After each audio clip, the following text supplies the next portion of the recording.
आ परदेसां विच होंदे ना पुत्र के, किसी का बेटा, किसी का भाई, किसी का जनाबे वाला वालद। मैं अगले दिन एक मामला वेख्या, वो तुहाडे नाल शेयर करन लगा कि माँ की मुहब्बत की है, माँ का प्यार की है, माँ का जज्बा की है। कपड़े वाली दुकान ते असीं गए, उत्थे एक माई वडेरी आ गई, तकरीबन 60 तो 70 साल के दरम्यान उहदी उम्र सी माई दी। असीं कपड़े लैन गए तो माई भी आ गई, माई कल्ली सी। वो मैं तुहानूं जज्बात दसन लगा उस गल दे, वो गल जिहड़ी मेरे सीने ते लिखी हुई है।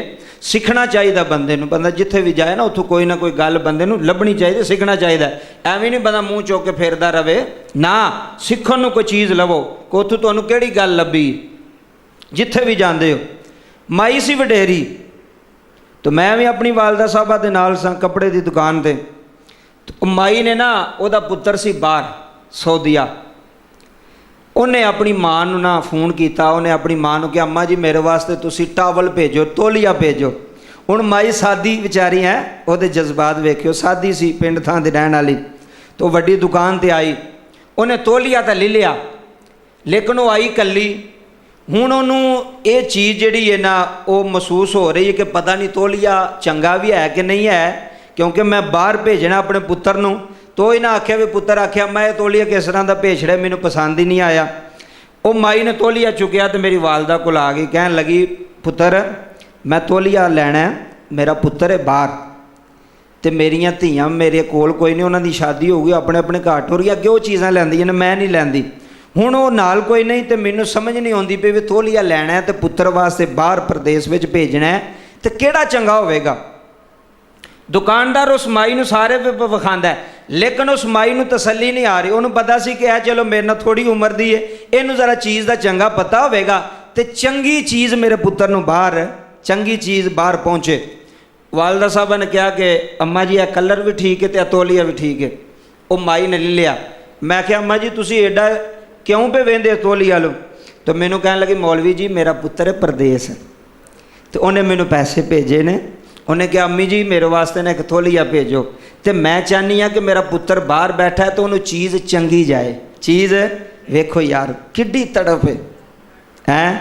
तो मैं उन्होंने परदेसियों भी कहना चाहना कि जिहड़ी चीज़ माँ इथों भेजे ना, उन्होंने रिंदिया ना करया करो, उन्होंने भैड़िया ना आख्या करो। माँ ने पता नहीं बाबा जी किड्डी मुहब्बत नाल, वो सुन के, वो गल सुन के मेरे दिल च फौरन ख्याल आया, तो आख्या कि यार माँ एक ऐसी चीज़ है, पुत्र बाहर बैठा है परदेसां दे अंदर, तो माँ इथों चीज़ वो भी भेजदी जिहड़ी चंगी है।